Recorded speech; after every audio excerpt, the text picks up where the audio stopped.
The PlayStation 5 Pro is real, it's happening, and it may already be in production. Let's talk about it. So after an endless cycle of hype, the PlayStation 5 and Xbox Series X have started a new era of console gaming. There is still some time to kill before people will seem to have a full transition to the next generation, but even though they're still barely 2 months into their life cycle, talk is already going around about the eventual release of the PlayStation 5 Pro. So that's what we're going to be talking about in this video. In a recent T3 news story, they rehashed a Sony patent application that was published back in July of 2020. This document laid out plans for a console that might be twice as powerful as the recently released PlayStation 5. Now, before we dive in, I want to remind everyone that this is indeed a patent and not finalized information, meaning nothing's been confirmed or announced. There's no guarantee Sony is actually developing this technology, and there's no confirmation that the PS5 Pro is even real or is anywhere near being in production. But we're all about the hype and the speculation on this channel, and I cannot be more excited to talk about the PlayStation 5 Pro. It's pretty weird to be talking about a PS5 Pro when most people don't even have the PS5 and they're not able to get it or even have a potential timeline of when they will be able to get the PS5. But you know, I digress. I've got the PS5 and I'm already excited for the PlayStation 5 Pro. Now, we don't really know what the mid-gen refresh of the PlayStation 5 will be, but it will in fact be the PlayStation 5 Pro. But there's also hints that Sony could be releasing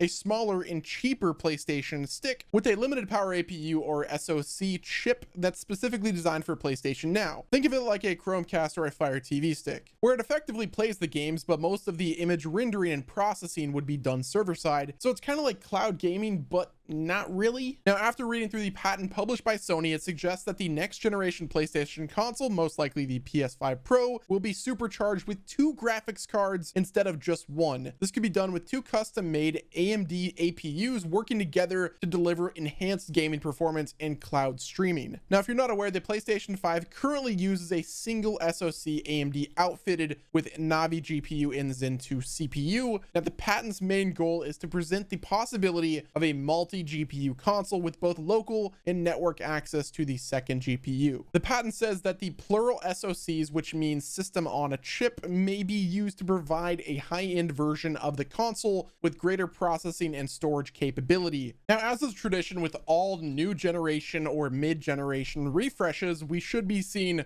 more memory as well as other cool features that could optimize the current version of the game to be even stronger on the new system. Even though the current Xbox Series X is stronger than the PlayStation 5, the PS5 Pro could literally mean the death of the Xbox as we know it, if their lack of games don't do it for them. Now, this upgraded model would be meant for 8K gaming, but there's also thermals to consider. The PS5's Navi GPU and PCIe 4.0 could get pretty hot, so adding another GPU could be problematic. I mean, if the current PS5 has already got heating issues, then I couldn't even imagine what they would have to build or what kind of liquid cooling situation that they would have to do in order to keep the system from overheating nonstop. The patent also mentions how power consumption increases with frequency and mentions the system will need to fluctuate either power usage or clock frequencies. Now, if you remember on the PlayStation 5, the redesigned SoC architecture has the variable frequency and it keeps the voltages low and steady in an effort to reduce fan noise and prioritize the mitigation of heat. But at the same time, that this patent is careful to mention that this extra GPU access could be provided by PlayStation Now servers and not local hardware. The current PlayStation 5 was designed to maintain and cool a single SoC. So if we add another GPU into the equation, then it would mean the console would actually have to look completely different, and the way that they cool the machine would have to be completely re-engineered and redesigned.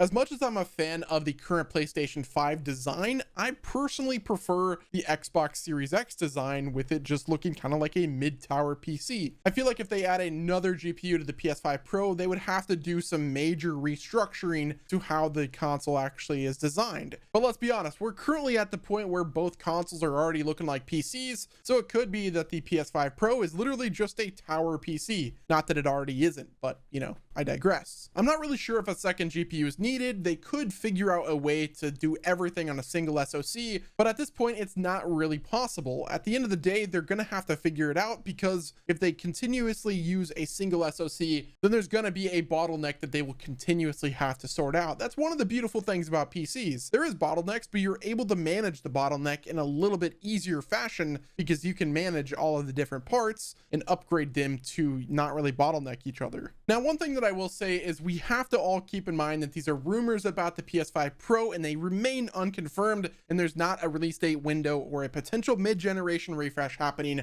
at any time right now. But if history does repeat itself, look at the PlayStation 4. The base model was launched in November 2013, and the PS4 Pro was released 3 years later in November 2016. So in all reality, the PlayStation 5 Pro could be releasing in late 2023 or early 2024 if history does indeed repeat itself. Now, whether or not it'll have a complete redesign, if it'll have a new SoC, or if they'll opt for a similar design of the PS4 Pro, that is remain to be unknown. The reality is the PS5 Pro is in production and they're already working on it, and they're working on a PlayStation stick. So I'm excited for both of those things. At the moment, an upgraded PlayStation 5 is nothing more than a pipe dream, but this patent released by Sony provided some good insight as to what we could expect for the future. And who knows, maybe Xbox already has something up their sleeves, considering how well they outdid the PlayStation 5 in terms of spec, but only time will tell. But I'll go ahead and end with this. I really hope we all get the PlayStation 5 before the Pro comes out, because at this point, it's not looking very good. This has been Wes, and I will see you on the next video.